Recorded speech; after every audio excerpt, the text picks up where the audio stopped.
এই আল্লাহ তাআলা তোমাকে ক্ষমতার চেয়ারের ভিতরে বসাইছে, ওই চেয়ারটা আল্লাহ তাআলা তোমার কাছ থেকে নিয়া অন্য আরেকজনের নিচেও দিতে পারে। জোরে কোন কথা ঠিক না ঠিক?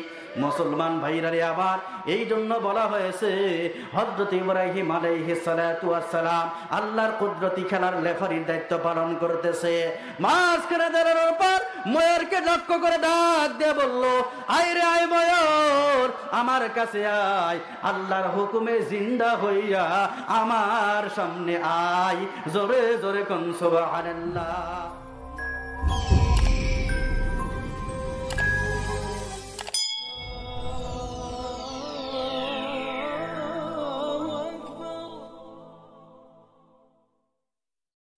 আমাদেরকে আল্লাহ তাআলা সৃষ্টি করেছেন শুধুমাত্র আল্লাহর গোলামি করার জন্য, অনর্থক আমাদেরকে বানাই নাই।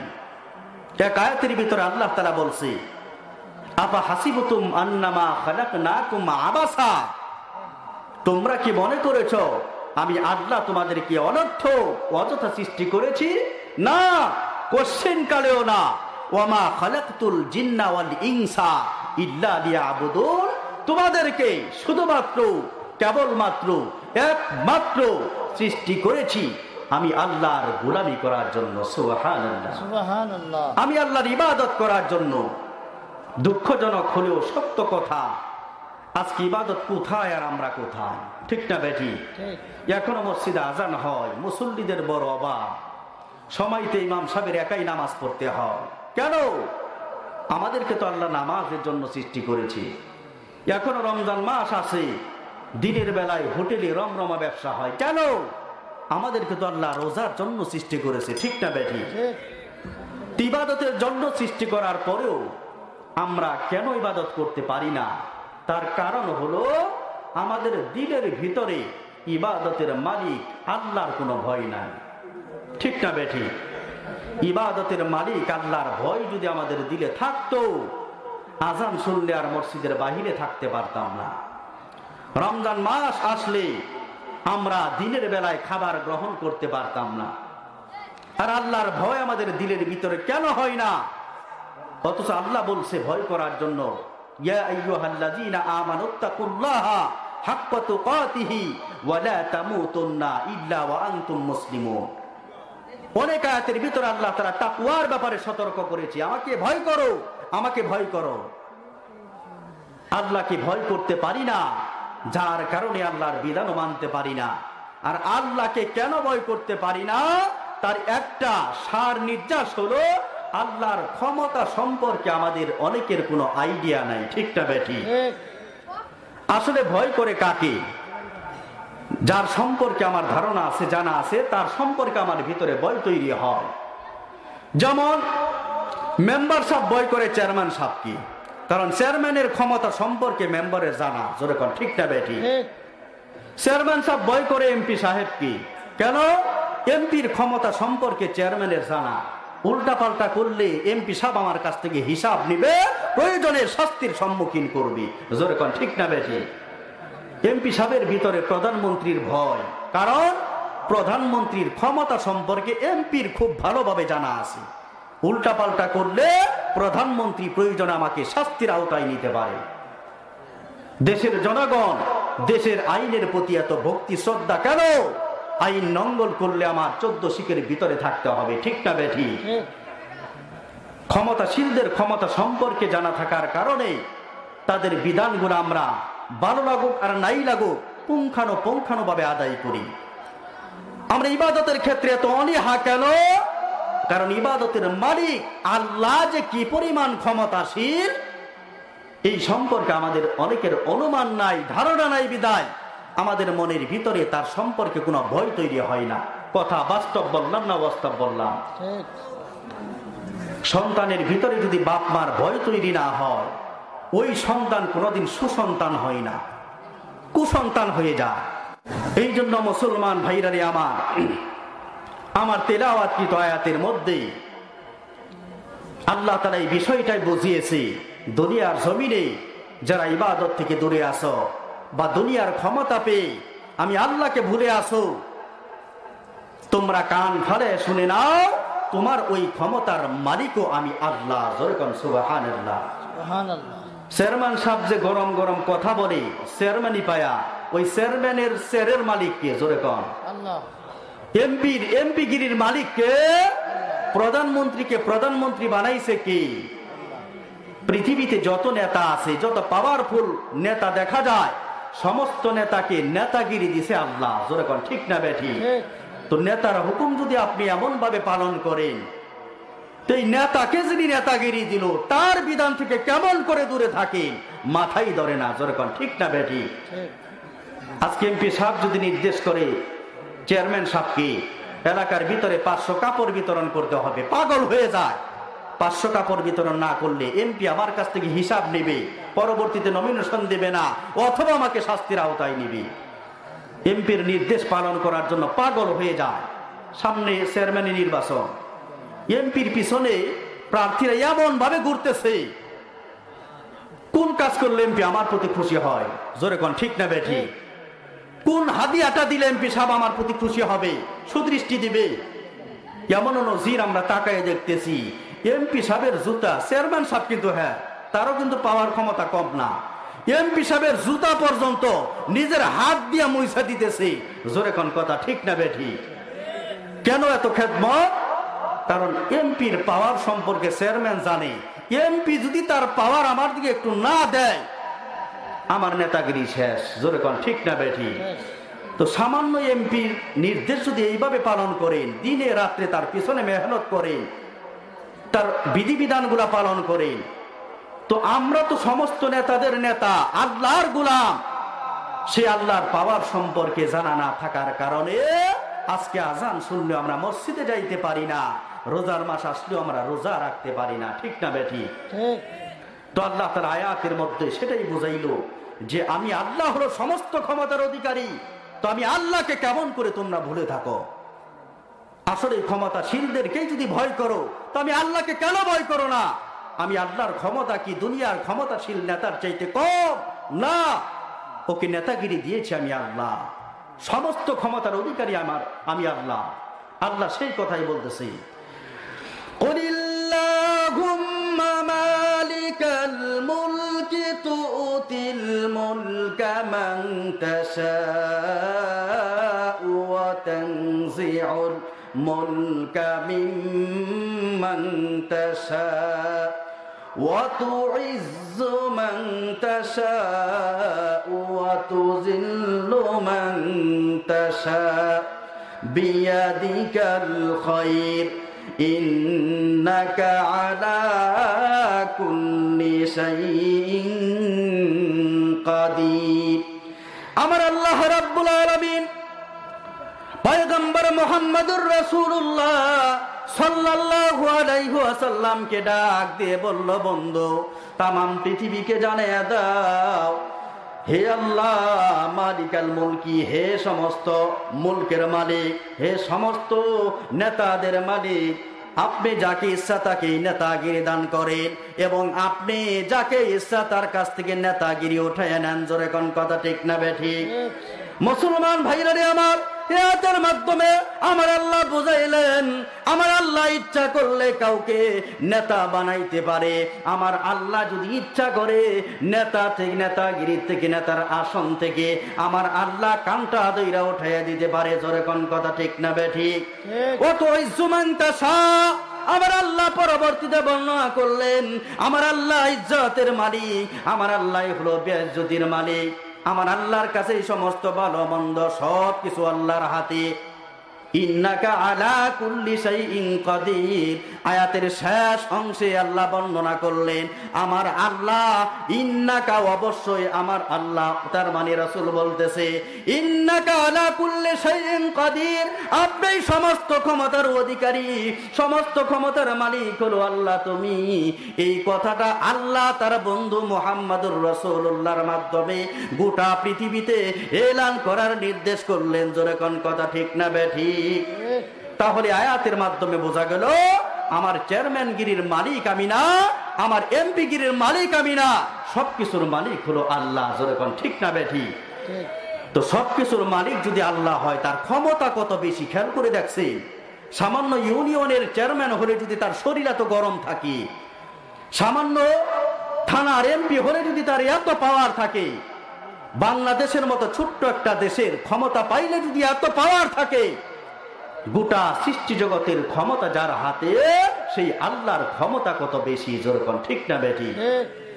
আজকে সেই আল্লাহকে ভুলে আমরা আমাদের জীবন চালাইতেছি, একটাবার খেয়াল করি না এই আল্লাহ যদি একবার আমাদেরকে হাসরের ময়দানে ধরে, সমস্ত শক্তি একত্রিত হয়েও আল্লাহর ধরা থেকে আমাদেরকে বাঁচাইতে পারবে না। যেরকম ঠিক না বেটি? তো আল্লাহর ক্ষমতা যদি এত বেশি হয়, মানুষের দিকে না অন্যান্য প্রাণীর দিকে তাকাইলেও দেখা যায় যার ক্ষমতা যত বেশি তাকে আমরা তত বেশি ভয় করি।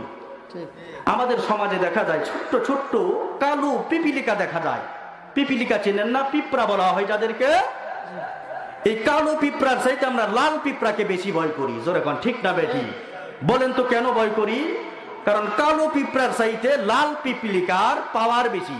ওই লাল পিপিলিকা যদি একটা কামড় দেয় জ্বালা পোড়া করে, কালা পিপিলিকা কিন্তু কামড়ও দেয় না, ওর ক্ষমতা কম। ঠিক না বেটি?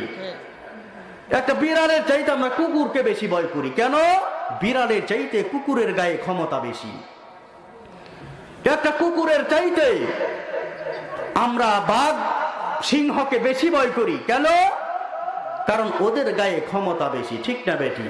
হিংস্র প্রাণীর ভিতরেও যার গায়ে যত বেশি ক্ষমতা, তাকে যদি এইভাবে আমরা ভয় করতে পারি, তাহলে সমস্ত ক্ষমতা যদি এক পাল্লায় রাখা হয়, আমার আল্লাহর ক্ষমতার কিঞ্চিত যদি আরেক পাল্লায় রাখা হয়, তুলনা করা আমাদের জন্য বেয়াদবি হবে। যেরকম ঠিক না বেটি?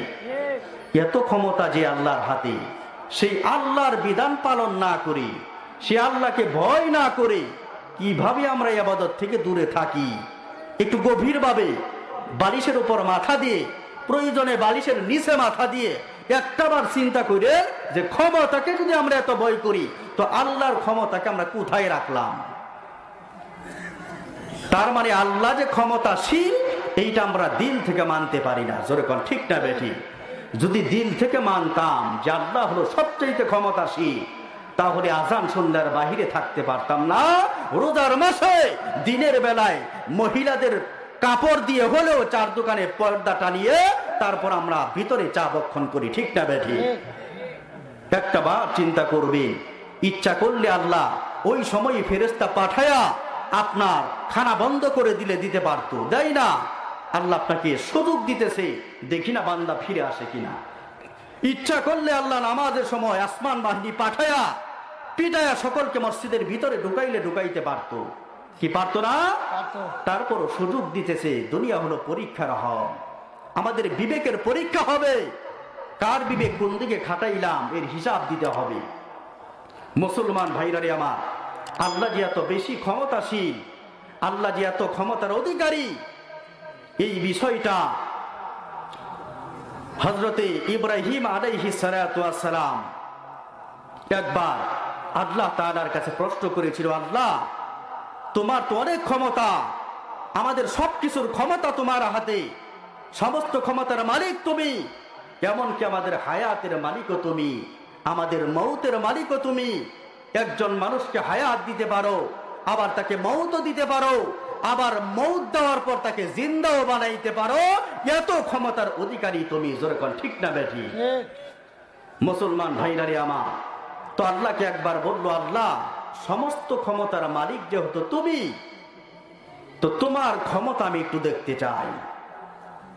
সবচাইতে বড় ক্ষমতা হলো একজন মানুষকে মৃত্যু দান করার পরে আবার সেই মৌতকৃত ব্যক্তিকে তুমি জিন্দা বানাইতে পারো, এত বড় ক্ষমতা। এই ক্ষমতার উপরে তো আর দুনিয়াতে কোনো মানুষ নাই। দুনিয়ায় অনেক ক্ষমতা নিয়ে টানাটানি, কিন্তু মৃত ব্যক্তিকে জিন্দা বানাইতে পারে, এত বড় ক্ষমতা নিয়ে কারো কোনো টানাটানি নাই। যেরকম ঠিক না বেঠি? তো আল্লাহকে বললো, আল্লাহ অন্য ক্ষমতা দেখতে চাই না, মরণের পরে যে আপনি জিন্দা বানাইবে এই ক্ষমতা আপনার আছে, অনেকে বিশ্বাস করে না, এই বিষয়টা আমি দেখতে চাই। যেরকম সুবহানাল্লাহ। তো হযরতে মুসা আলাইহিস সালাতু ওয়াস সালাম আল্লাহ তাআলাকে বললেন, ওয়া ইয ক্বালা ইব্রাহিম রব্বি আরিনি কাইফা তুহয়িল মাউতা ক্বালা আওয়ালাম তুমিন قال بلى ولكن ليطمئن قلبي জোরে সুবহানাল্লাহ।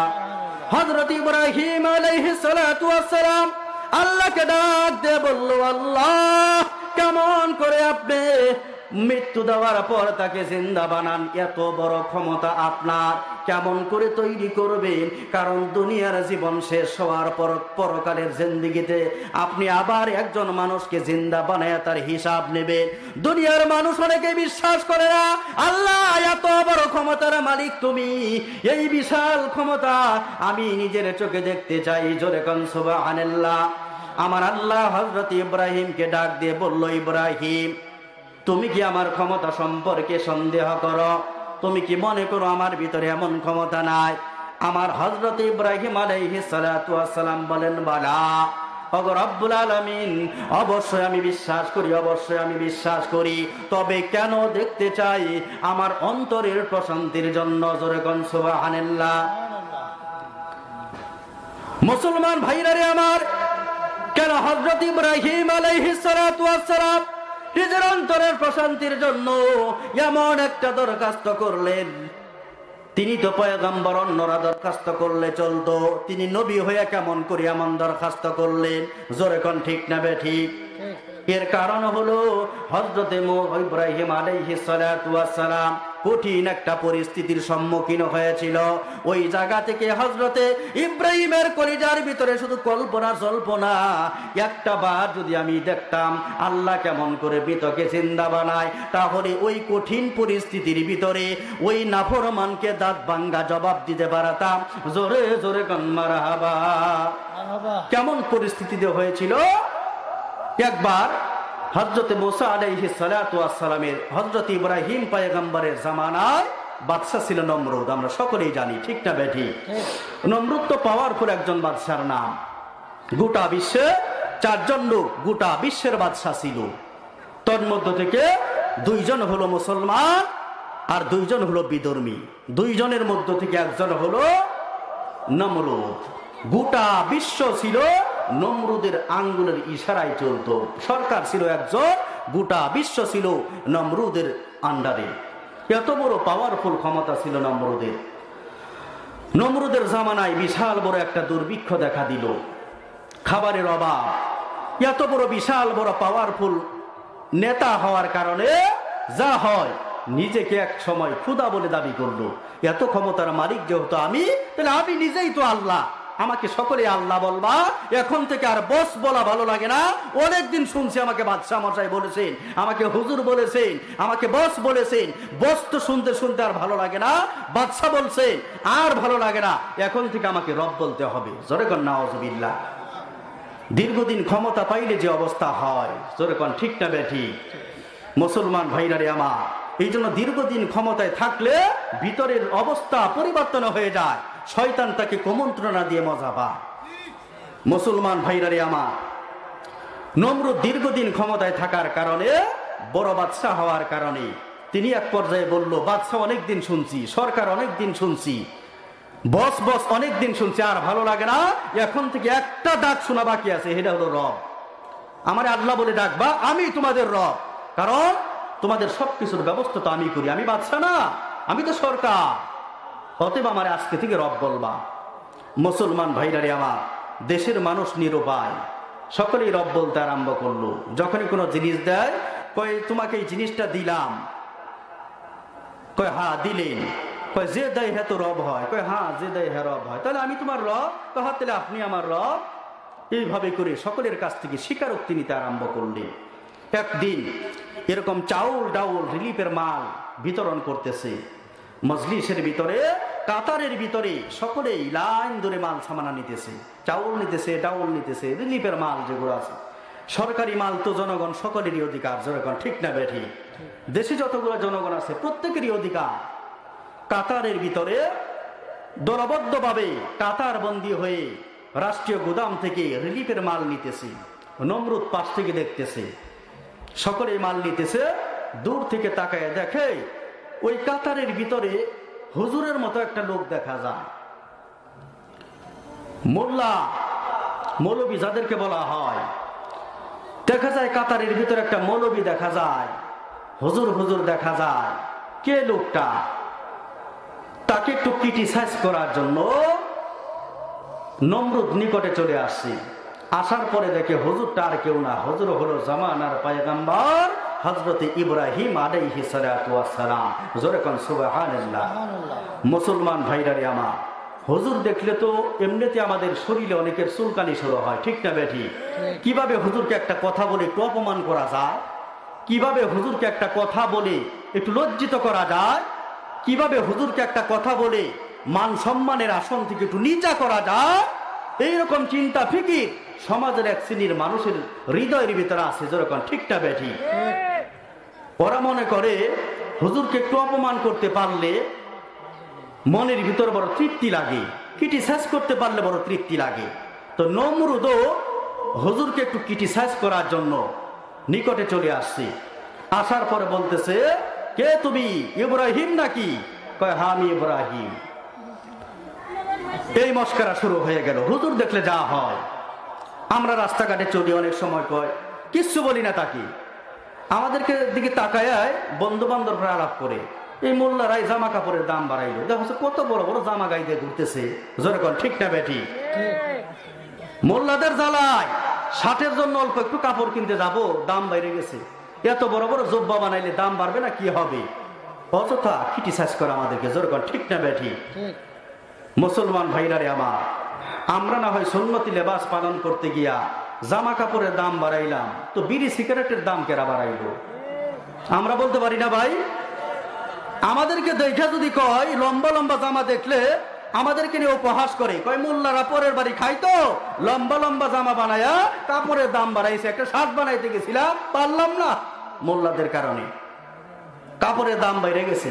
তো আমরাও তো বলতে পারি ভাই, কাপড়ের দাম না হয় আমরা বাড়াইলাম, বেনসন সিগারেটের দাম কেরা বাড়াইছে? আবুল বিড়ির দাম কেরা বাড়াইছে? মদের বোতলের দাম কেরা বাড়াইছে? জোরে কোন ঠিক না বেঠি?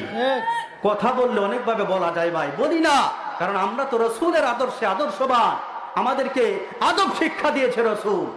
আমরা বেয়াদব না, আমরা আদব বলার কাছে আদব শিক্ষা করেছি। জোরে কোন ঠিক না বেঠি?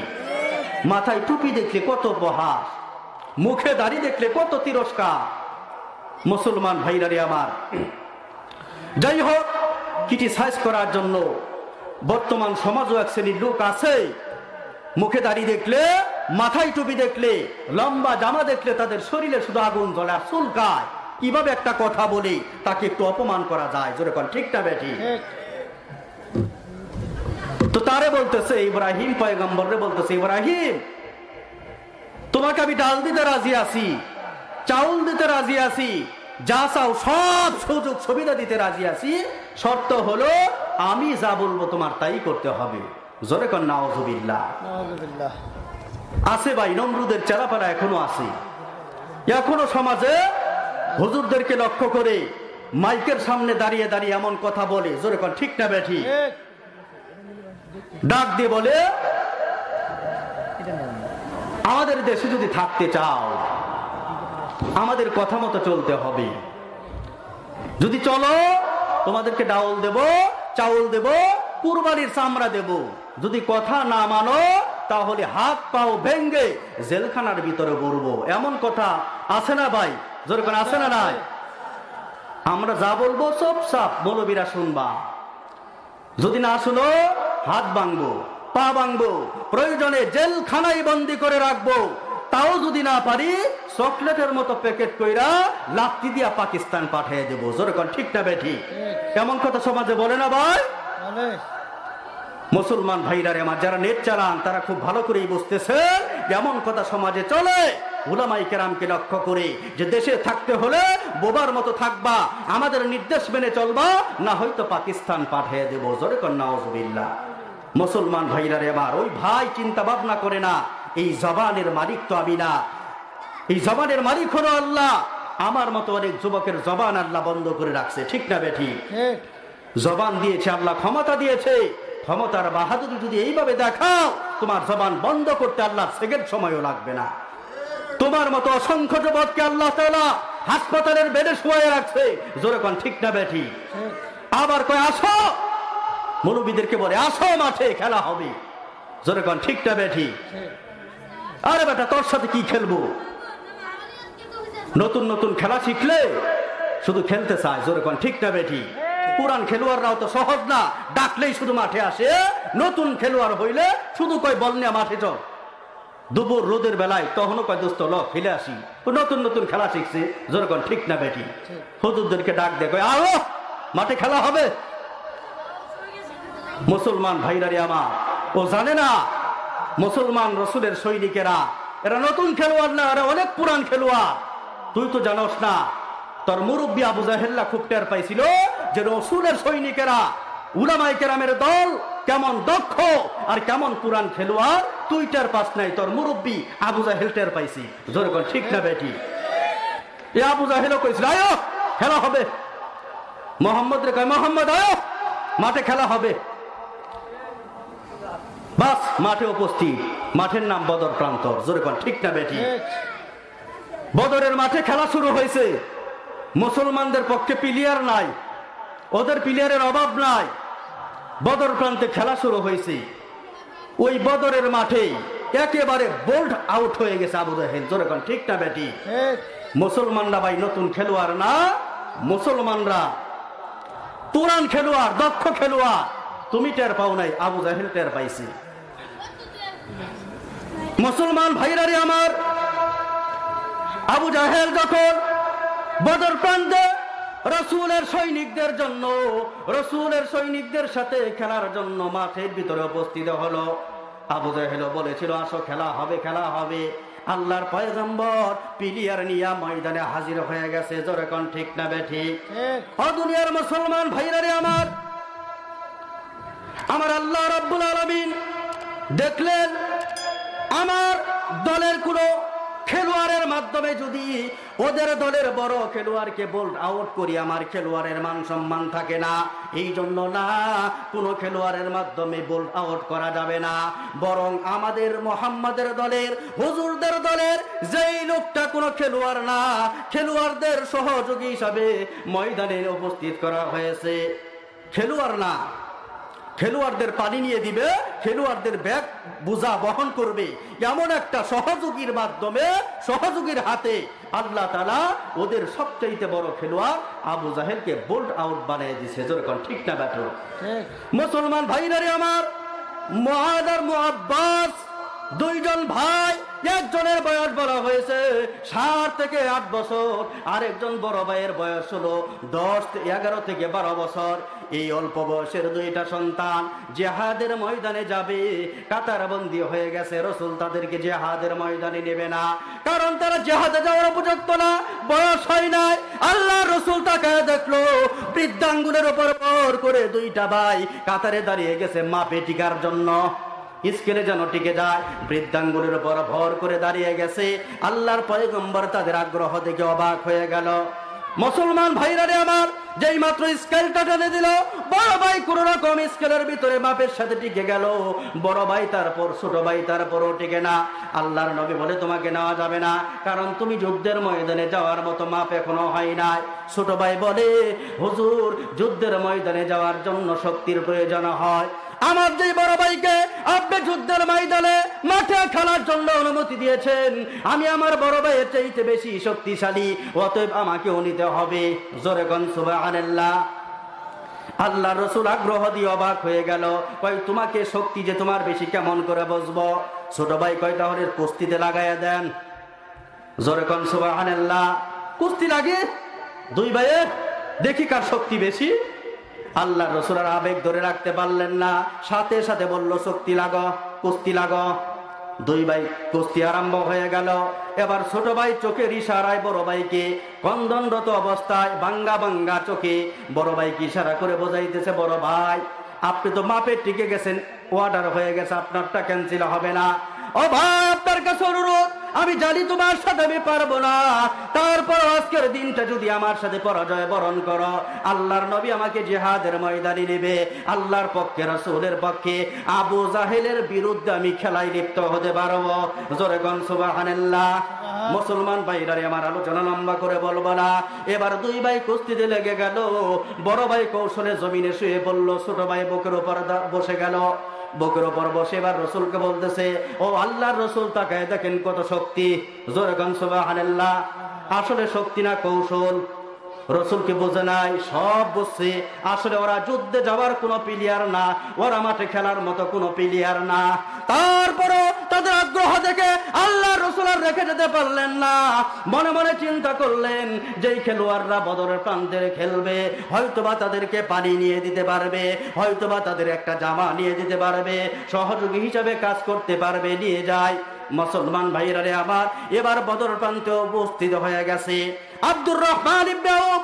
বুখারী শরীফের হাদিস, তিনি বর্ণনা করেন, বদর প্রান্তরে যাওয়ার পর আমি ডান দিকে তাকিয়ে দেখি বড় ভাই, বাম দিকে তাকিয়ে দেখি ছোট ভাই। দুই ভাই আমাকে ডাক দিয়ে বলতেছে, চাচা, আমি শুনছি আল্লাহর রসুলকে ময়দানে ডেকেছে, মোহাম্মদ আসো মাঠে খেলা হবে। তার নাম হলো আবু জাহেল, মোহাম্মদের সাথে খেলার জন্য বদর প্রান্তরে আসছে। আল্লাহর নবীকে কষ্ট দেয়, ও চাচা, আবু জাহেলকে আমরা চিনি না, আপনি যদি একটু চিনাইয়া দিতেন, আমাদেরকে চিনাইয়া দিতেন। আব্দুর রহমান ইবনে আউফ কয়, আমি অবাক হয়ে গেছি, ছোট্ট ছোট্ট দুইজন সন্তান কেনই বা জিহাদের ময়দানে আসছে, ওদের তো আসার কথা না। আবার সবচাইতে বড় খেলোয়াড় আবু জাহেলের খুঁজে। জোরে কোন সুবহানাল্লাহ। আব্দুর রহমান ইবনে আউফ কয়, ওই তো দূর দেশে দেখা যায় ঘোড়ার ওপর, ওই লোকটা হলো ওদের গ্রুপের, ওদের টিমের সবচাইতে বড় খেলোয়াড়, নাম তার আবু জাহেল।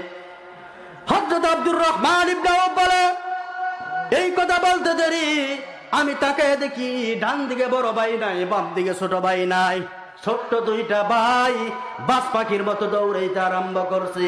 দৌড়াইতে দৌড়াইতে মুসলমান ভাইরারে আবার এক ভাই যায় গুড়ার পায়ের ভিতরে আঘাত করছে, কারণ এত চাইতো লাগুর পাবে না। জোরে কোন ঠিক না বেঠি? এক ভাই গুড়ার পায়ের ভিতরে আঘাত করছে।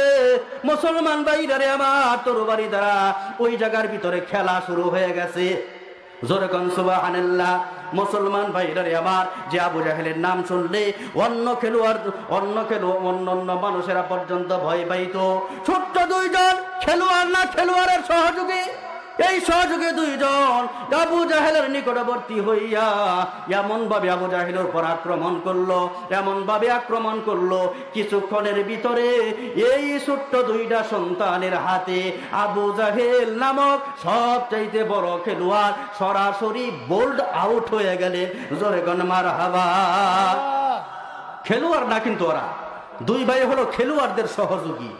এই সহযোগীর মাধ্যমে আল্লাহ তাআলা আবু জাহেল বলছিল, আয়ো খেলা হবে, আর খেলা আল্লাহ ফতে বানিয়ে দিছে। জোরে কোন ঠিক না বেঠে? সরাসরি বোল্ড আউট বানিয়ে দিছে। এই জন্য মুসলমান জাতি ভাই নতুন খেলোয়াড় না, পুরান খেলোয়াড়, এদেরকে খেলার মাঠে ডাক পা তো খেলার মাঠ থেকে আর ফিরে যাইতে পারবা না, পরিবার থেকে বিদায় নিয়ে আসতে হবে। জোরে কোন ঠিক না বেঠি?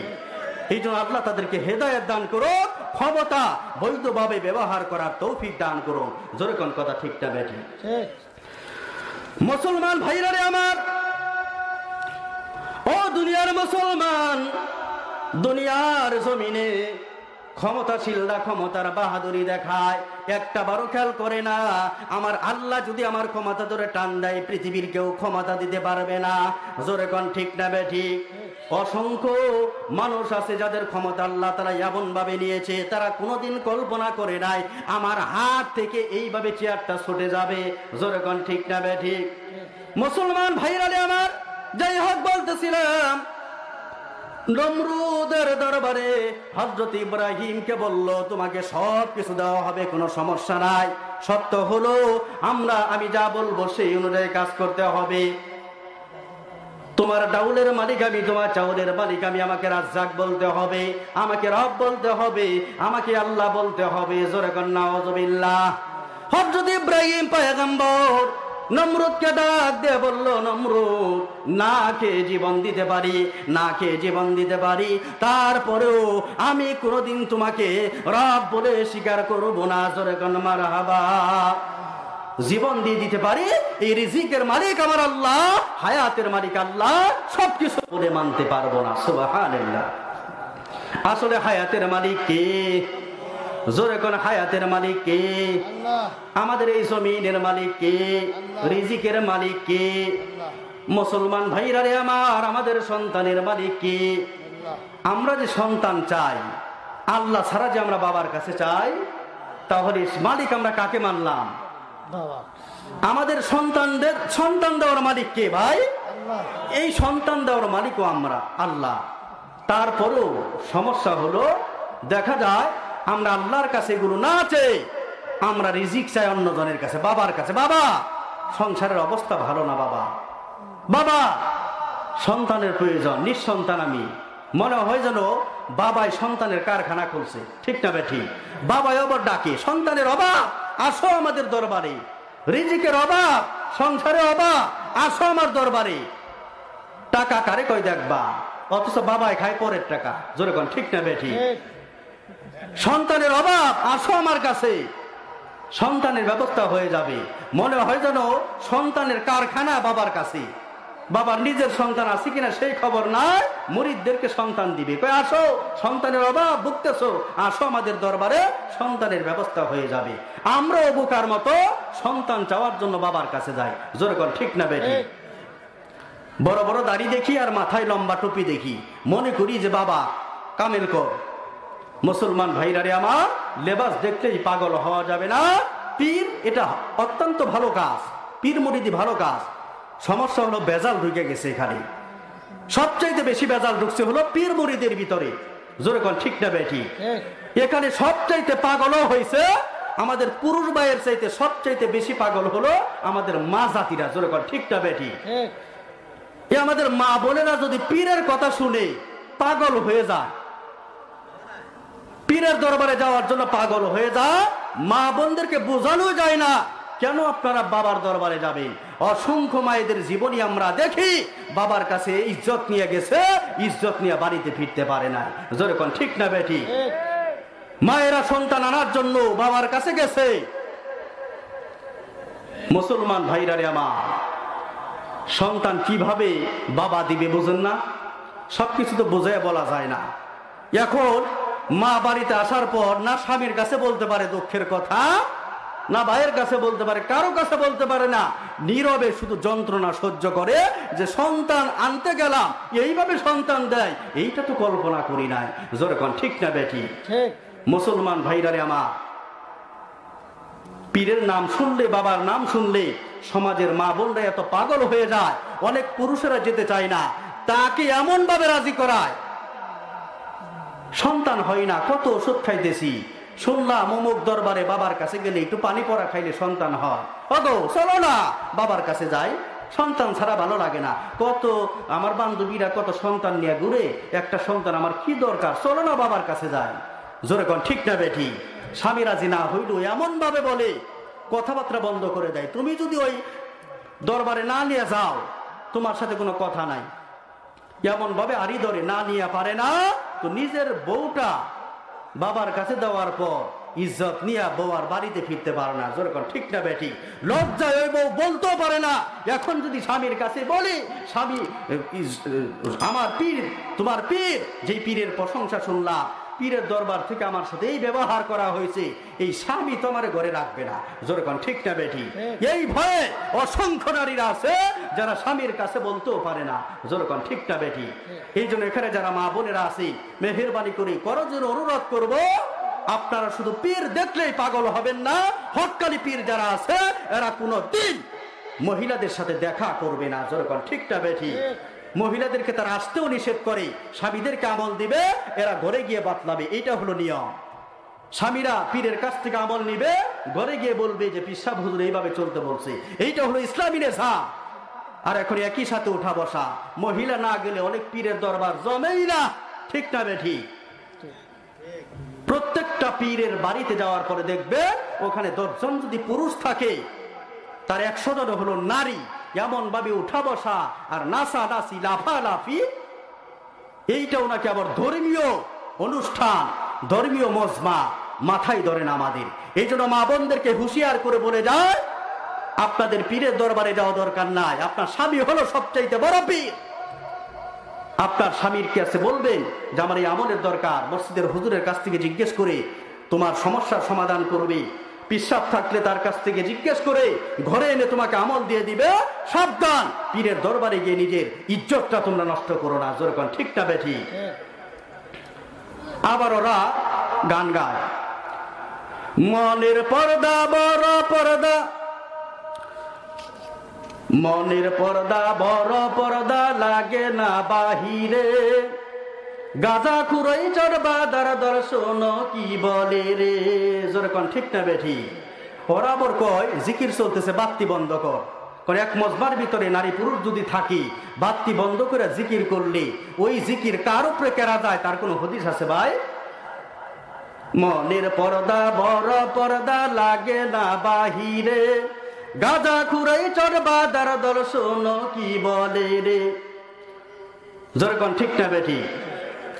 বাইরের বাতি নিভায়া যে করে আল্লাহর জিকির, জিকির নয় তো করে ওরা অন্য কাজের ফিকির। ঠিক না বেঠি? বাইরের বাতি নিভায়া যে করে আল্লাহর জিকির, জিকির নয় তো করে ওরা অন্য কাজের ফিকির। মারি ফতি গানের টানে ওরা, মারে ফতি গানের টানে হইয়ে দিছে হারা ভেজাল, কোনটাতে আসে যায় না সহজে ধরা। লাল্লিল সাদা বেগুনি রং বেরঙ্গের সিলমারা, লাল্লিল সাদা বেগুনি রং বেরঙ্গের সিলমারা ভেজাল, কোনটাতে আসে যায় না সহজে ধরা। ভেজাল কোনটাতে আসে যায় না সহজে ধরা। যেরকম ঠিক না বে ঠিক? আধুনিকা মেয়েরা সব চুলগুলোকে কেটে রাস্তাঘাটে চলে যে পুরুষের মতো হেঁটে। ঠিক না ঠিক? আমাদের ঢাকা শহরের অবস্থা চিত্র আপনাদের সামনে তুলে ধরি। অনেক সময় দেখি যে আমার মুসলমান এক ভাই আসতেছি, সালাম দিয়ে আসসালামু আলাইকুম রাহমাতুল্লাহ। যখন সালামের উত্তর প্রদান করে গভীরভাবে তাকায় দেখি জিন্সের প্যান্ট আর টাইট শার্ট পরা, এ তো আসলে আমার মুসলমান ভাই না, একটা মেয়ে। যেরকম নাউজুবিল্লাহ। আবার অনেক সময় দেখা যায় পিছনে লম্বা লম্বা চুল, কাদের ভিতরে উন্না ঝোলানো, হাতের ভিতরে ছুরি, কানের ভিতরে মারকি। মহিলা মনে করে অন্যদিকে তাকিয়ে থাকি, কাছে আসার পর সালাম দেয় আসসালামু আলাইকুম, হুজুর ভালো আছেন? কণ্ঠ শোনা কই ব্যাপার কি? এতক্ষণ মনে করলাম লেডিস আসতেছে, এখন দিয়ে জন্ডিস। তাকায় দেখি সত্যি সে পুরুষ, মহিলা না। কোনটা নারী আর কোনটা পুরুষ এখানেও ভেজাল ঢুকে গেছে। যেরকম ঠিক না বেশি? চিনার বড় কায়দা নাই। আপনাদের এদিকে আছে কিনা জানি না, আমাদের শহরে যারা যান লক্ষ্য করে দেখবেন প্যান্ট শার্ট পরে আসতেছে, মনে হয় কোন সিনেমার নায়ক আসতেছে। আসার পরে দেখা যায় পাশের বাড়ি জরিনা। যেরকম ঠিক না বেটি? নূর বানু, লাল বানু। আবার অনেক সময় দেখা যায় লম্বা লম্বা চুল, মনে হয় কোনো মেম সাহেব আসতেছে। আসার পরে দেখা যায় সিনেমার এক নায়ক। বোঝাই যায় না কোনটা নারী আর কোনটা পুরুষ, ভেজাল ঢুকে গেছে ভাই, চিনা মুশকিল। এই জন্য বলি আধুনিকা মেয়েরা সব চুলগুলোকে কেটে রাস্তাঘাটে চলে যে পুরুষের মতো হেঁটে। চোখ দাদানু মেকআপ পরে মুখটা বানাই ধলা, যাই না রে অনুমান করা ফরসা নাকি কালা। যেরকম ঠিক না বেঠিক? আমার যুবক ভাইরা পড়ছে বিপদে। চেহারা সুন্দর দেখা বিয়ে করে বাড়িতে আসে, আসার পরে দেখে জন্মের কালা। যেরকম ঠিক না বেঠিক? আসলে কোনটা দলা আর কোনটা কালা এটা তফাৎ করা বড় মুশকিল হয়ে গেছে, ভেজাল ঢুকে গেছে এখানে। বিয়ের পরে দোস্ত দোস্তের সাথে আলাপ করতেছে, দোস্ত দুঃখ করে বলতেছে, দোস্ত শুনলাম তুমি বিয়ে করে ফেলাইলা গতকাল, আমি তোমার এত কাছের দোস্ত, আমাদের দাওয়াত দিলা না, আমি বড় মাইন্ড করছি, বড় দুঃখ পাইছি, তুমি আমারে ছাড়া বিয়ে করতে পারলা। আবার শুনলাম বাসর রাতে তুমি অজ্ঞান হয়েছিলা, শরীর টরীর দুর্বল নাকি, তোমার সমস্যা কি? এবার দোস্ত বলতেছে, দোস্ত দুঃখের কথা জিজ্ঞেস করলা না বইলেও পারি না, তোমারে ছাড়া কি আমি বিয়ে করতে পারি? আসলে গতকালকে আমি গেছিলাম মেয়ে দেখার জন্য, বিয়ার নিয়তে যাই নাই। তো মেয়েটা দেখার পর আমি পাগল হয়ে গেলাম। জীবনে অনেক মেয়ে দেখছি ভাই, এরকম হুড়পুরি মেয়ে আমি জীবনে দেখি নাই। গেছি মেয়ে দেখতে বিবাহের নিয়তে না, বিয়ের নিয়তে গেলে তো তোমার রাইখে যায় নাকি? তো মেয়েটা দেখার পর আমি পাগল হয়ে গেলাম, এত সুন্দর, পরীকেও হার মানাবি। আমি চিন্তা করলাম আজকের রাত্রে যদি চলে যায়, যে আগামীকাল বিয়ের ডে, যদি রাত্রে আবার হাতছাড়া হয়ে যায় মেয়েটা, ভালো মেয়ে তো পাওয়া যায় না, সুন্দরী মেয়ে, এই জন্য পাগল হয়ে গেলাম, রাত্র হাতছাড়া করা যাবে না, আজকে এখনই বিয়ে করে নিয়ে যাব। পরবর্তীতে আলোচনা সাপেক্ষে বিয়ে হয়ে গেল। আমি তো আনন্দে আত্মহারা, এত সুন্দর মেয়ে আমার কপালে আছে আমি কল্পনা করতে পারি নাই। তো বাড়িতে আনার পর যখন দুইজনে খুশ গল্প করতেছি, আলাপ করতেছি, তিনিও আনিজি ছিল, আজকে যে বিয়ে হবে তিনি কল্পনা করতে পারে নাই মেয়েটি। হঠাৎ করে নতুন এক বাড়িতে গেলে অবস্থা একটু খারাপ লাগে, ঠিক না বেটি? তো হঠাৎ করে তিনি আনইজি ছিল, ইজি ছিল না বিয়ের ব্যাপারে। নতুন হঠাৎ করে আমার বাড়িতে আসার কারণে তিনি হঠাৎ করে অজ্ঞান হয়ে গেল, জ্ঞান হারিয়ে ফেললো। খুব আলাপ করতেছি, হঠাৎ করে জ্ঞান হারালো। তো আমি তাড়াতাড়ি পাশে থেকে একটু পানি নিয়ে আমার স্ত্রীকে জ্ঞান থেকে হুঁশে ফিরে আনার জন্য চেহারার ভিতরে যখন পানি দিলাম, তো চেহারার ভিতরে যে পানি দে, মনে হয় যেন আমার স্ত্রীর চেহারার ভিতরে যতই পানি দে, ভিতর থেকে আমার স্ত্রী বিদায় নিয়ে কেমন যেন কালো কাউয়া বের হইতেছে। মানে চেহারা মেকআপ দিয়া বিউটি পার্লারে ঢুইকা এত সুন্দর করে মেকআপ করছে, আমি তো পাগল হয়ে গেছি মেকআপ দেখা। যেই চেহারার ভিতরে পানি দিছি হুশে আনার জন্য, মেকআপ সব ধুইতেছে, ভিতর থেকে কালো কাউয়া বের হইতেছে।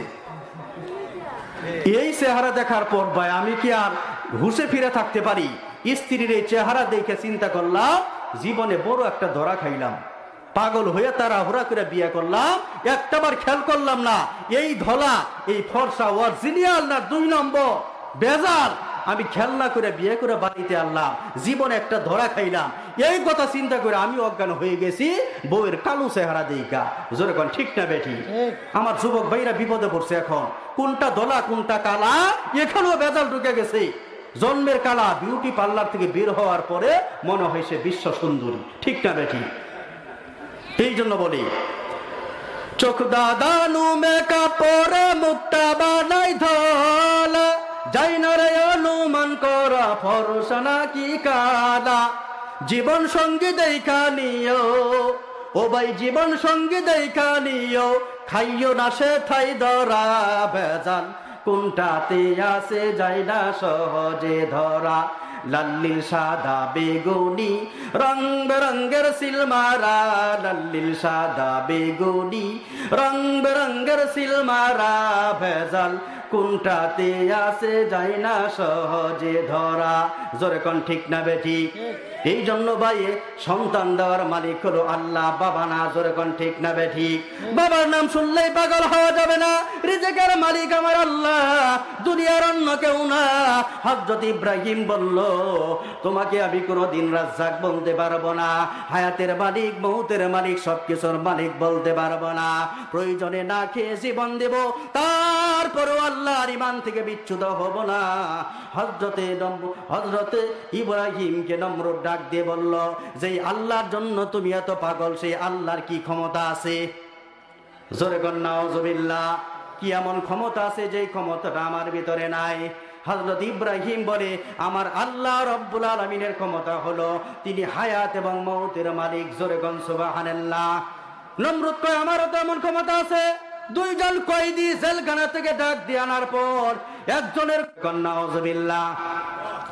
হযরত ইব্রাহিম কয় না না, আমার আল্লাহ তো এই মউতগ্রস্ত মৃত ব্যক্তিকে আবার জিন্দা বানাইতে পারে। তুমি যদি আসলে খোদা হও তাহলে এটাকে তুমি জিন্দা বানিয়ে দেখাও। এবারে নমরুদ বলে হে ইব্রাহিম, তুই যে বললি তোর আল্লাহ মৃত ব্যক্তিকে জিন্দা বানাইতে পারে, দাবি করলে চলবে না, দাবি করলে চলবে না। তুই কি কোনোদিন দেখছস তোর আল্লাহ যে মৃতকে জিন্দা বানায়? হযরত ইব্রাহিম তো জীবনে দেখে নাই। জোরে কোন ঠিক না বেঠিক? এখন তো হযরত ইব্রাহিমের জবান বন্ধ হয়ে গেছে। আসলেই তো আমি জীবনে দেখি নাই আল্লাহ মৃত ব্যক্তিকে জিন্দা বানায়, আমি তো কোনোদিন দেখি নাই। নমরুদ কয় তুই দেখস নাই, তো না দেখা কথার উপর বিশ্বাস করতে নাই। এবার হযরত ইব্রাহিম পয়গম্বর নমরুদকে বলে আচ্ছা এই বিষয়টা না হয় রাখলাম, আমার আল্লাহ তো পূর্ব দিগন্ত থেকে সূর্য ওঠায়, তুমি একটাবার পশ্চিম দিগন্ত থেকে সূর্যটা উঠাও তো দেখি, তোমার যদি এত ক্ষমতা থাকে। এবার নমরুদ নিস্তব্ধ হয়ে গেছে, নির্বাক হয়ে গেছে। হযরত ইব্রাহিম পয়গম্বর নমরুদের দরবার থেকে বের হয়ে গেছে। বের হওয়ার পরে মনের ভিতরে শুধু যন্ত্রণা। একটা বার যদি দেখতাম যে আল্লাহ কেমন করে মরণের পরে আবার তাকে জিন্দা বানায়, একটা বার যদি আমি দেখতে পারতাম, তাহলে আজকে এই নমরুদের দাঁত ভাঙ্গা জবাব দিতে পারতাম। জোরে কোন কথা ঠিক না বেঠিক? বুঝতে পারছেন নমরুদের ইব্রাহিম পয়গম্বরের মনের ভিতরে কেন এই প্রশ্ন আল্লাহকে করলো? আল্লাহ, আমি দেখতে চাই তুমি এত ক্ষমতা, তোমার ক্ষমতা সম্পর্কে মানুষ প্রশ্ন করে, তুমি মরণের পরে জিন্দা বানাইতে পারো, এত বিশাল ক্ষমতা, এই ক্ষমতাটা আমি দেখতে চাই। কেন দেখতে চাই? বললাম নমরুদের প্রশ্নের দাঁত ভাঙ্গা জবাব দেওয়ার জন্য। জোরে কোন ঠিক না বেঠি? ওই সময় আল্লাহকে বলল, ইব্রাহিম তখন বলল, রব্বি আরিনি কাইফা তুহিল মাউতা, হে আমার রব, আমি দেখতে চাই তুমি কেমন করে মৃত ব্যক্তিকে আবার জিন্দা বানাও। আল্লাহ বলল, তোমার কি বিশ্বাস হয় না? ইব্রাহিম বলে, বালা, অবশ্যই বিশ্বাস হয়, তবে মনের ভিতরে তৃপ্তির জন্য এবং নমরুদের মতো অন্য তোমার নাফরমানদের দাঁত ভাঙ্গা জবাব দেওয়ার জন্য। যেরকম ঠিক না বেঠি? মুসলমান ভাইরারি আমার, এবার আল্লাহ রাব্বুল আলামিন হযরতে ইব্রাহিম আলাইহিস সালাতু ওয়াস সালামকে বলল, আচ্ছা ঠিক আছে, তোমাকে আমি দেখাবো, একটা কাজ করো, 4টা পাখি তুমি ধরো। জোরে কোন সুবহানাল্লাহ। আলোচনার বেশি লম্বা করব না, আর অল্প একটু আলোচনা করেই আজকের আলোচনা ইতি টানবো ইনশাআল্লাহ। তো আল্লাহ তাআলা কেমন করে হযরত ইব্রাহিমকে দেখালো যে মরণের পরে আমি আল্লাহ জিন্দা বানাইতে পারি, এত বড় বিশাল ক্ষমতা আমার কাছে, এটা ইব্রাহিমকে কেমন করে দেখাইলো, এইটা আমাদের জানা দরকার আছে না নাই? মুসলমান ভাইরারে আমার, এবার আল্লাহ রাব্বুল আলামিন হযরতে ইব্রাহিম আলাইহিস সালাতু ওয়াস সালামের দিলের ভিতরে ইতমিনান দেওয়ার জন্য, প্রশান্তি দেওয়ার জন্য, নমরুদের মতো গাদ্দারদের দাঁত ভাঙ্গা জবাব দেওয়ার জন্য আমার আল্লাহ রাব্বুল আলামিন তাকে দেখাইবে। এই জন্য আমার আল্লাহ রাব্বুল আলামিন হযরত ইব্রাহিমকে ডাক দিয়ে বলল, ফাখুয আরবাতাম মিনাত তায়র, হে ইব্রাহিম, তুমি 4টা পাখি ধরো, 4টা পাখি ধরো। ফাসরহুন্না ইলাইকা, অতঃপর 4টা পাখিকে তুমি লালন পালন করতে থাকো। অতএব 4টা পাখি ধরার পরে এই 4টা পাখি তুমি লালন পালন করতে আরম্ভ করো। সুম্মা জাল আলা কুল্লি জাবালিন মিনহুন্না জুযআ, অতঃপর সমস্ত পাখিগুলাকে তুমি জবে করে, সমস্ত গোশতগুলাকে খলত মলত করে, অঙ্গ প্রত্যঙ্গ ভিন্ন ভিন্ন করে বিভিন্ন অংশ বিভিন্ন পাহাড়ের ভিতরে রেখে দাও। সুম্মা দুহুন্না ইয়াতিনাকা সাইয়া, অতঃপর তুমি তাদেরকে ডাকতে থাকো, দ্রুত গতিতে তোমার সামনে হাজির হয়ে যাবে। জোরে জোরে কোন সুবহানাল্লাহ। হযরত ইব্রাহিমকে বলল, ইব্রাহিম, আমি আল্লাহ মরণের পরে কেমন করে জিন্দা বানাই দেখতে চাও? তাহলে একটা কাজ করো, 4টা পাখি তোমার ধরতে হবে। 4টা পাখি ধরে কিছুদিন তোমার কাছে লালন পালন করো। লালন পালন করার পর এই 4টা পাখিকে জবেহ করে গোশতগুলাকে এক এক পাহাড়ের ভিতরে রেখে আসো। তারপর মাঝখানে দাঁড়িয়ে তুমি পাখিদেরকে ডাকো, তারপর আমি দেখাই আমি আল্লাহ কেমন করে তাদেরকে জিন্দা বানাই। সুবহানাল্লাহ। মুসলমান ভাইরারে আমার, এবার হযরতে ইব্রাহিম আলাইহিস সালাতু ওয়াস সালাম আল্লাহ রাব্বুল আলামিনের নির্দেশ অনুযায়ী 4টা পাখি ধরলেন। তাফসীরের কিতাবের ভিতরে লেখা 4টা পাখির মধ্য থেকে একটা পাখির নাম হলো ময়ূর পাখি। জোরে কোন কি পাখি? ময়ূর পাখি। কি আপনারা দেখছেন? জোরে কোন দেখছেন? ময়ূর পাখি আমরা দেখছি, অনেকেই চিনি। 1 নাম্বার পাখির নাম হলো ময়ূর পাখি। 2 নাম্বার যে পাখিটা ধরলেন ওই পাখিটার নাম হলো মোরগ পাখি। আমাদের বাড়িতে যে মোরগগুলো আমরা পালি, এই মোরগ কিন্তু মূলত পাখি। যেরকম ঠিক না বেঠিক? 1 নাম্বার পাখির নাম হলো ময়ূর পাখি, তাফসীরের ভিতরে লিপিবদ্ধ করা হয়েছে। 2 নাম্বার যে পাখিটি ধরেছিল ওই পাখিটার নাম হলো মোরগ পাখি। আর 3 নাম্বারে যে পাখিটা ধরেছিল পাখিটার নাম হলো কবুতর পাখি। কবুতর কি আমরা চিনি না? আমরা তো বাড়িতে লালন পালন করি, অনেক পুষ্টি কবুতরের ভিতরে। যেরকম ঠিক না বেঠিক? মুসলমান ভাইরারে আমার, আর 4 নম্বরে যে পাখিটা ধরেছিল এক বর্ণনার ভিতরে আছে ওই পাখিটার নাম হলো কাক পাখি। কাউয়া, যাকে কি বলা হয় আপনাদের এলাকায় কি বলে ওটাকে? কাক পাখি বলে। শুদ্ধ ভাষা যেটা আছে কাক পাখি। আর আরেকটা তাফসীরের ভাষায় লেখা হয়েছে ৪র্থ নাম্বার যে পাখিটা ছিল ওই পাখিটার নাম হলো শকুন পাখি। জোরে কোন সুবহানাল্লাহ। তাহলে হযরত ইব্রাহিম আলাইহিস সালাতু ওয়াস সালাম চারটা পাখি ধরলেন। ১ নাম্বার পাখির নাম হলো ময়ূর পাখি, ২ নাম্বার পাখির নাম হলো মোরগ পাখি, আর ৩ নাম্বার পাখির নাম হলো কবুতর পাখি, আর ৪ নাম্বার পাখির নাম হলো শকুন পাখি। জোরে কোন কথা ঠিক না বেঠিক? মুসলমান ভাইরারে আমার, শকুন কি আপনারা চিনেন? শকুন কি আপনারা দেখছেন? শকুন অত্যন্ত, শকুন সম্পর্কে কিতাবের ভিতরে লেখা শকুনের এমন কিছু গুণাগুণ আছে যেই গুণাগুণগুলো মানুষের ভিতরে থাকলে মানুষগুলো আল্লাহর ওলি হয়ে যাবে। সুবহানাল্লাহ। শকুন পাখির গুণাগুণের ব্যাপারে বলা হয়েছে শকুন পাখিটা অত্যন্ত ইনসাফগার পাখি, আত্মীয়তা সম্পর্ক বজায় রাখার পাখি। এর নাম হলো শকুন পাখি।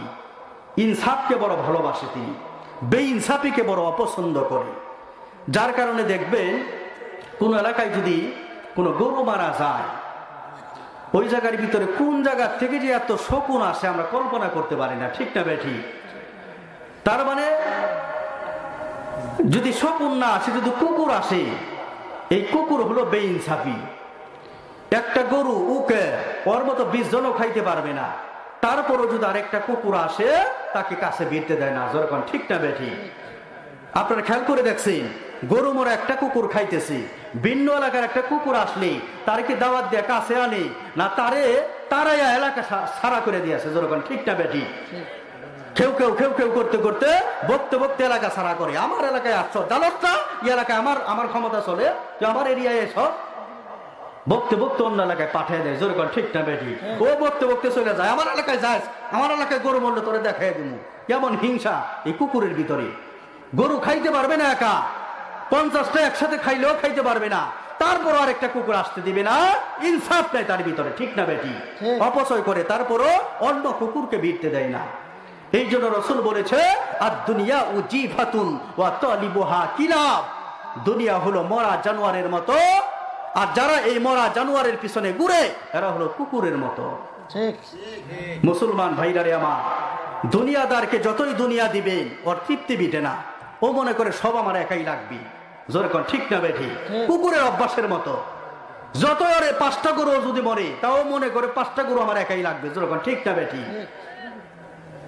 এই জন্য রাসূল বলছে দুনিয়াদারদের মেসাল হলো, দুনিয়ার মেসাল হলো মরা জানোয়ারের মতো, আর দুনিয়াদারদের মেসাল হলো কুকুরের মতো। কুকুর যেমন অন্য কারো ভাগ হোক এটা চাই না, দুনিয়াদারও কোনো সম চাই না আমার পাশের বাড়ির ভাইও আমার মতো 5 তলার মালিক হোক। যেরকম ঠিক না বেঠি? যার এই গাইবান্ধা শহরে একটা বাড়ি আছে, তার মনে মনে কল্পনা চলবো না ঢাকা শহরে যদি একটা বাড়ি থাকতো। যেরকম ঠিক না বেঠি? যার ঢাকা শহরে একটা বাড়ি আছে তার কল্পনা চলবো না যদি বিদেশের জমিনে একটা বাড়ি থাকতো, তৃপ্তি মিটে না। যেরকম ঠিক না বেঠি? লন্ডন আমেরিকাতে যদি একটা বাড়ি থাকতো, তারা আবার কল্পনা করে যদি তাদের দেশে একটা বাড়ি থাকতো, আর কি বলবে। যেরকম ঠিক না বেঠি? এই জন্য দুনিয়াদারদেরকে যতই দুনিয়া দিবে, 1 কোটি টাকার মালিক তার মনে টার্গেট আর 1 কোটি টাকা যদি হইতো ভালো লাগতো। যেরকম ঠিক না বেঠি? 5টা গাড়ির মালিক আরো 5টা যদি হইতো ভালো লাগতো, তৃপ্তি মিটে না, কুকুরের মতো। যেরকম ঠিক না বেঠি? কিন্তু শকুনের দিকে তাকায় দেখবে কোন জায়গায় যদি গরু মরে, আশপাশের সমস্ত মহল্লার কুকুর শকুনদেরকে আগে দাওয়াত করে, ভাই ওই তো মোল্লার সর নাকি একটা গরু মরছে, চলেন যাই ইনসাফের সাথে আমরা খেয়ে আসি, যার বাগে যা মিটে সমস্যা নাই, আমরা সকলে মিলে দলবদ্ধ ভাবে আমরা গরুটাকে ভক্ষণ করে আসি। তো দেখবেন গরু মরার পরে হাজার হাজার শকুন অনেক সময় উপস্থিত হয়ে যায়। যেরকম ঠিক না বেঠি? এত ইনসাফগার পানি, একেবারে আনন্দের সাথে তৃপ্তি সহকারে সকলে মিলে খাইতেছে, কোনো ঝগড়াঝাটি নাই ওদের ভিতরে। এই জন্য কিতাবের ভিতরে লেখা শকুন পাখি অত্যন্ত ইনসাফগার প্রাণী। কিতাবের ভিতরে আরো একটা তথ্য লেখা, যেই মহল্লার ভিতরে ইনসাফ নাই, যেই মহল্লার মানুষের ভিতরে ইনসাফ নাই, ন্যায় বিচার নাই, যেই দেশের ভিতরে ইনসাফ নাই, ন্যায় বিচার নাই, শকুন নামক ইনসাফগার পাখি ওই মহল্লা বা ওই দেশে বসবাস করে না। সুবহানাল্লাহ। মুসলমান ভাইরারে আমার, মুরব্বি টের পাইছে, আমাদের দেশে আগে গরু মরলে যেরকম শকুন দেখতাম, এখন কি শকুন একটাও খুঁজে পাওয়া যায়? মুরব্বীরা বলেন এখন কি কোনো শকুন দেখা যায় এলাকায়? তাহলে কিতাব বলা যে কিতাবের ভিতরে লেখছে কথাটা অসত্য না সত্য, ঠিক না বেঠি? কারণ তিনি ইনসাফকে ভালোবাসে, নাই বিচারকে ভালোবাসে। যেই দেশ বা মহল্লায় ইনসাফ নাই, নাই বিচার নাই, ওই দেশে শকুন বসবাস করে না। আগে শকুন ছিল, বোঝা যায় কিছু ইনসাফ ছিল, নাই বিচার ছিল। এখন যেহেতু শকুন নাই, ইনসাফ নাই, নাই বিচার নাই, ঠিক না বেঠি? না হয় শকুন কোথায় গেল? এত ইনসাফ দেশের ভিতরে, এত নাই বিচার চলতেছে, আমাদের শকুন কোথায় গেল? যেরকম ঠিক না বেটি? যেহেতু শকুন নাই, পরিষ্কার ভাষায় দীপ্ত কণ্ঠে আমরা বলতে পারি এই দেশে ইনসাফ নাই, নাই বিচার নাই, যেরকম ঠিক না বেটি? আবার যদি ইনসাফ আসে, নাই বিচার আসে, অবশ্যই শকুন নামক মেহমানদের আগমন আবার আমাদের দেশে ঘটবে, যেরকম ঠিক না বেটি? আমরা দোয়া করি আল্লাহ যেন দেশের ভিতরে আবার ইনসাফের ব্যবস্থা করে দেয়, নাই বিচারের ব্যবস্থা করে দেয়। সকলে পড়ি আমিন। মুসলমান ভাইরা রে আমার, আলোচনা লম্বা করবো না। চারটা পাখি হযরত ইব্রাহিম পয়গম্বর ধরলেন। চারটা পাখি ধরার পর কিছুদিন লালন পালন করলেন। কারণ একটা প্রাণী কিছুদিন লালন পালন না করলে তাকে চিনা যায় না। একটা গরু যদি আপনি 1 মাস পালেন, ওইটা যদি চুরে যায়, দূরের কোনো হাটে গিয়েও চিনতে পারবেন এটাই আমার গরু, জোরে কোন ঠিক না বেঠিক? একটা বকরি যদি হারায় যায়, দূর দেশে যায়ও চিনতে পারবেন, কারণ দীর্ঘদিন তারে লালন পালন করতেছেন। কোন জায়গার ভিতরে কোন চিহ্ন সেটা আপনার মুখস্থ, জোরে কোন ঠিক না বেঠিক? এমনকি যারা আমরা জুতা পরিধান করি, রাতের বেলা অনেক সময় মসজিদ থেকে বের হওয়ার পর দেখি বিদ্যুৎ চলে গেছে, অন্ধকারের ভিতরে আমরা নিজ নিজ জুতাগুলা পাই দিতে পারি, জোরে কোন ঠিক না বেঠিক? জুতা পাই ঢুকাইলে টের পাই কোনটা আমার জুতা, ঠিক না বেঠিক? কারণ এতদিন ধরে জুতা পাই দিতেছি, এখন আর বাতির প্রয়োজন হয় না, পায়ে ঢুকাইলেই বুঝে হাই এটা তো আমার জুতা না, আমার জুতা কোন জায়গা। যেই খাপের খাপ মিলে যায় তখন বুঝতে পারি আবার জুতা পাইছি, জোরে কোন ঠিক না বেঠিক? কিছুদিন কাছে থাকলে যা হয় আর কি। এই জন্য হযরতে ইব্রাহিমকে আল্লাহ বলছে কিছুদিন লালন পালন করো, না হয়তো জিন্দা বানায় তোমার কাছে পাঠাবো। তুমি যদি বলো আল্লাহ এটা তো হে পাখি না, জোরে কোন কথা ঠিক না বেঠিক? এই জন্য আল্লাহ তাআলা হযরত ইব্রাহিম পয়গম্বরকে বলল, হে ইব্রাহিম, পাখিগুলাকে লালন পালন করার পর তুমি জবে করো। হযরত ইব্রাহিম পয়গম্বর পাখিগুলাকে কিছুদিন লালন পালন করে সুন্দর করে জবে করলেন। জবে করার পর তাফসীরের ভাষায় লিপিবদ্ধ করে সমস্ত পাগুলাকে একত্রিত করার পর তাহলে 4টা পাখির মধ্যে কয়টা পা হবে? জোরে কোন কয়টা পা? আমাদের ঢাকা শহরে তো পাখির পা হলো 2টা করে, আপনাদের গাইবান্ধায় পাখির পা কয়টা? যদি 2টা করে হয় তাহলে 4টা পাখির কয় পা হয়? 8টা পাখি একটা পাহাড়ের উপরে, 8টা পাখির পা একটা পাহাড়ের উপর রেখে আসলো, আর 4টা পাখির 4টা মাথা আরেকটা পাহাড়ের উপর রেখে আসলো। সমস্ত গোস্ত গুলাকে সুন্দরভাবে উলট পালট করে আরো একটা পাহাড়ের ভিতরে রেখে আসলো, আর একটা পাহাড়ের ভিতরে সমস্ত পশম গুলা চামড়া গুলা রেখে আসলো। বিভিন্ন পাহাড়ের ভিতরে এই পাখি গুলাকে জবাই করার পর বিভিন্ন অঙ্গ প্রত্যঙ্গ গুলা বিভিন্ন পাহাড়ের উপর রেখে আসার পর এবার মাঝখানে হযরত ইব্রাহিম লেফারির মতো দাঁড়ায় গেলেন, জোরে কোন সুবহানাল্লাহ।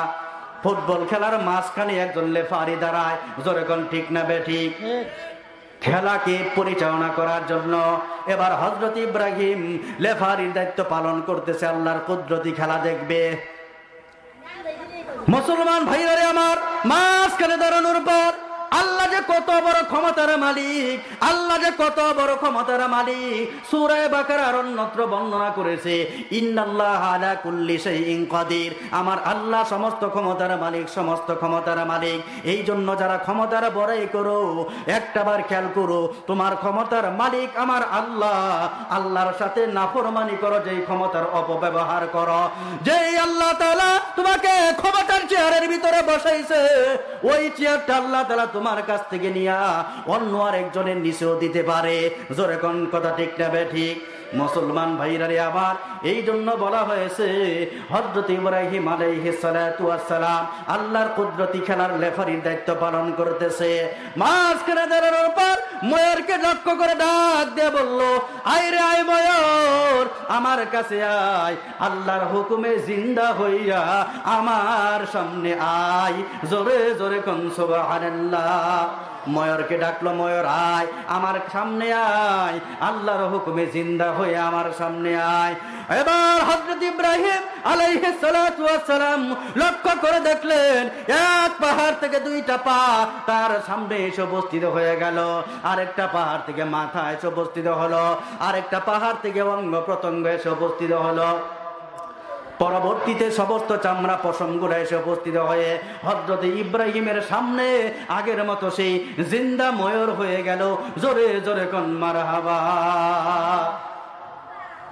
আবার বুরাককে ডাক দিয়ে বলল, এ বুরাক আমার সামনে আয়, আল্লাহর হুকুমে জিন্দা হইয়া আমার সামনে আয়। মুরগটা বিভিন্ন পাহাড় থেকে বিভিন্ন অঙ্গ প্রত্যঙ্গ হযরত ইব্রাহিম নবীর সামনে এসে সমস্ত অঙ্গ প্রত্যঙ্গ গুলো অ্যাটাচ হয়ে হযরত ইব্রাহিম নবীর সামনে জিন্দা হয়ে গেল। আবার কবুতরকে ডাকলো, কবুতরের অঙ্গ প্রত্যঙ্গ গুলো বিভিন্ন পাহাড় থেকে এসে হযরত ইব্রাহিমের সামনে জিন্দা হয়ে গেল। কাক বা শকুনকে ডাকলো, ওইটাও বিভিন্ন পাহাড় থেকে অঙ্গ প্রত্যঙ্গ এসে হযরত ইব্রাহিম নবীর সামনে এসে জিন্দা হয়ে গেল। এবার আল্লাহ বলল, ইব্রাহিম তুমি তো দেখতে চেয়েছিলা একজনের প্রাণ চলে যাওয়ার পর তাকে আবার কেমন করে আমি আল্লাহ জিন্দা বানাই, কেমন করে জিন্দা বানাবো তুমি দেখতে চেয়েছিলা। ওরে ইব্রাহিম তোমাকে আমি দেখায় দিলাম। হযরত ইব্রাহিম আলাইহিস সালাতু ওয়াস সালাম আল্লাহর কুদরত দেখে আল্লাহকে ডাক দিয়ে বলে, আল্লাহ আমার দিলের ভিতরে তো 100-এর উপর চিরত বিশ্বাস আপনি মরণের পর আবার জিন্দা বানাইবেন, আবার পুনরুত্থান বানাইবেন, সমস্ত ক্ষমতার মালিক আপনি। আজকে আপনি আমাকে এই দৃশ্যটা দেখানোর কারণে এখন থেকে নমরুদের মতো জালেমদের প্রশ্নের সম্মুখীন আর নীরব হয়ে থাকতে হবে না, দাঁত ভাঙ্গা জবাব দিতে পারবো।